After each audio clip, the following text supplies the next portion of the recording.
Hello and welcome to Supplement, your weekly dose of readings from EBW Postscript. Every week, we invite authors to read out their work published in the journal. This week, we have Umesh Patra reading Would Caliban Have Renounced English After Prospero Had Left? He teaches English and conducts research in theatre studies at Mahatma Gandhi Central University at Motihari. And now, Umesh Patra. Would Caliban have renounced English after Prospero had left? The belief that English is a foreign language throttling India's native languages is dated and parochial. Attending conferences on the preservation of indigenous languages in India always brings about ambivalent feelings in me. I often find a speaker charging at English speaking Indians as traitors to their mother tongue. In the dark recesses of my mind, there is a lurking guilt in response to such speeches which imply that service to the mother tongue can only be done by abjuring the use of English. It appears as if English is a redundant colonial leftover, the only villain throttling native languages one after another.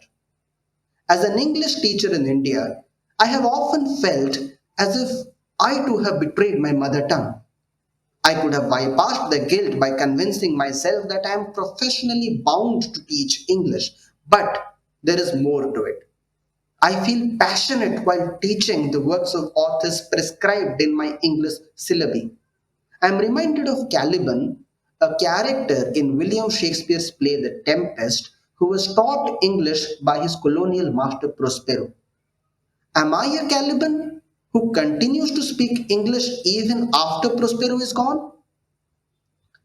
I was born and raised in Rourkela, a small and cozy industrial city in Odisha.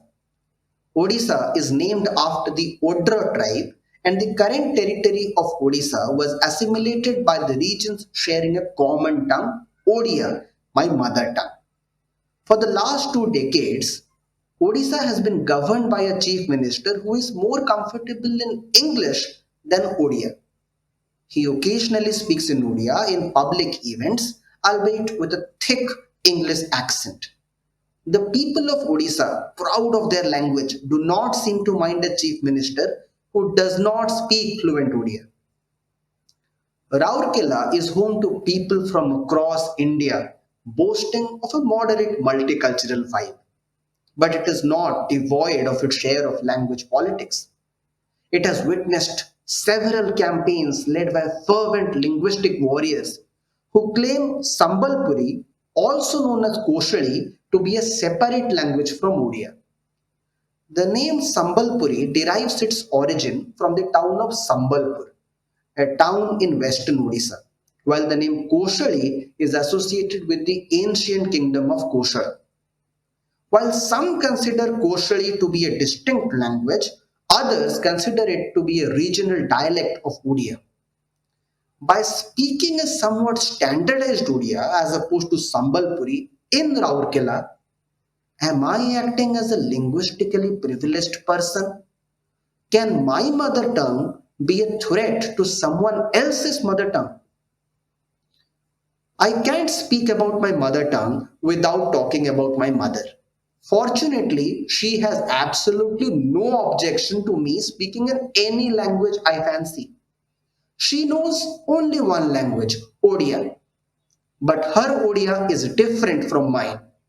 My schooling and proclivity towards Odia literature has given me a standardized Odia.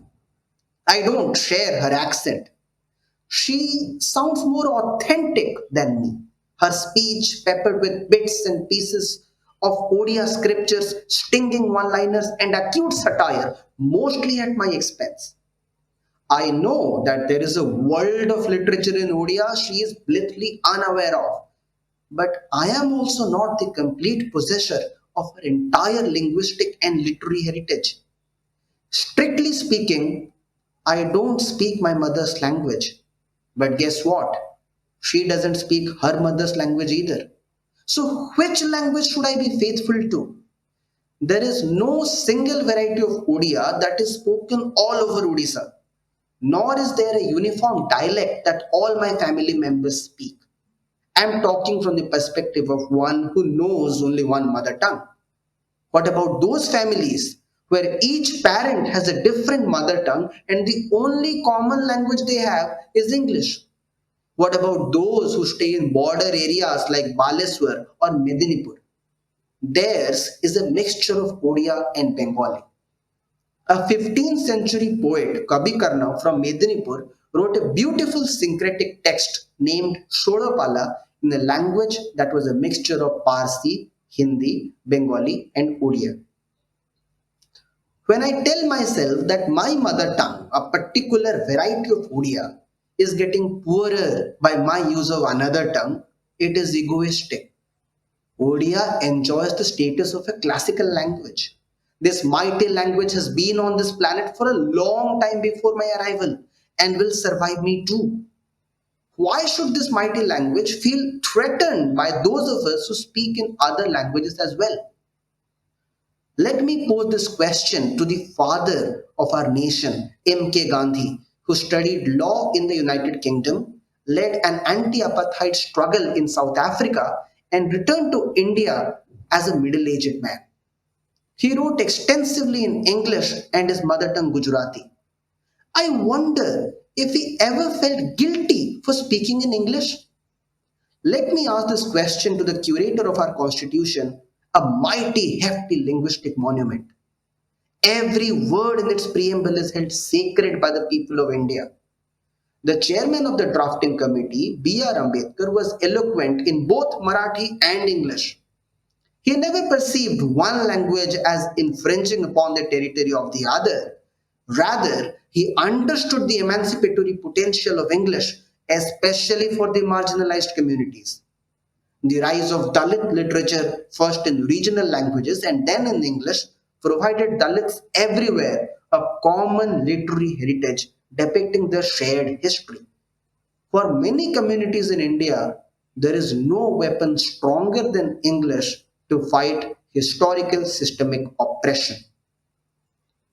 Let me put this question to the polymath whose poems became the national anthem of not only my motherland but also of the neighboring Bangladesh.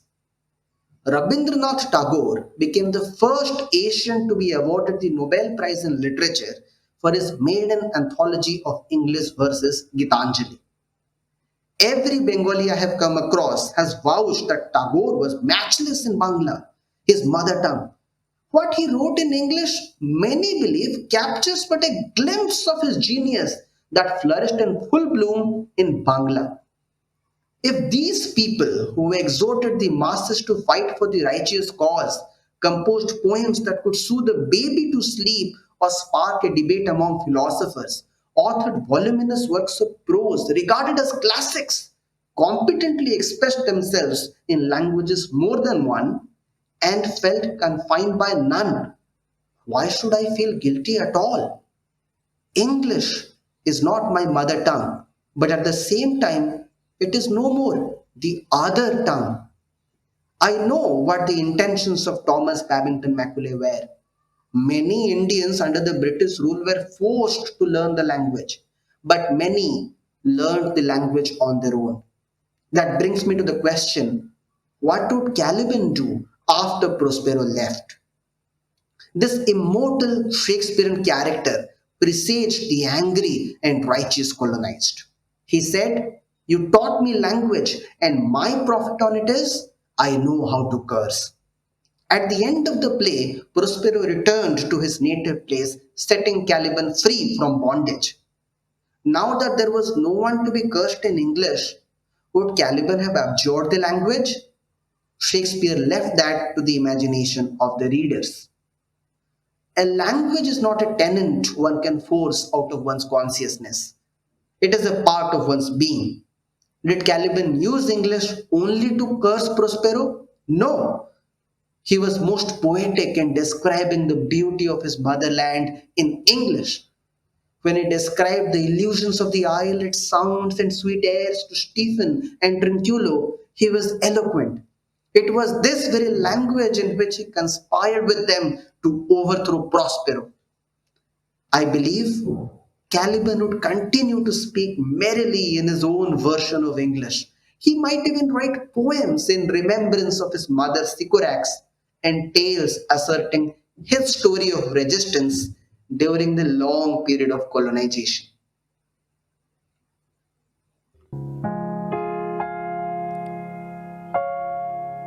That was Umesh Patra reading Would Caliban Have Renounced English After Prospero Had Left?